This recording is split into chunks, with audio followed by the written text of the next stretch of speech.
సమాజంలో ఏ ప్రజల వైపు చూసినా, ఏ ప్రజల్ని తట్టినా భయం, భయం, భయం అనే పరిస్థితుల్లో ప్రతిరోజు జీవిస్తూనే ఉన్నారు.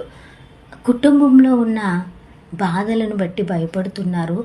అనారోగ్యాన్ని బట్టి భయపడుతున్నారు. వారికున్న పరిస్థితులను బట్టి భయంతో ప్రతిరోజు కుంగిపోతూ, కృషించిపోతూ ఉన్నారు.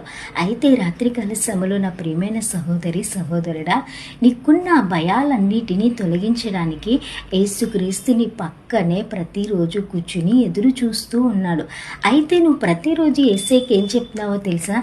యేసయ్య, నాకున్న భయాలన్నిటినీ తొలగించని యేసుక్రీస్తు నీకున్న భయం గురించి చెప్తున్నావు. అయితే ఈరోజు నుంచి మనం ఏం చేయాలో తెలుసా?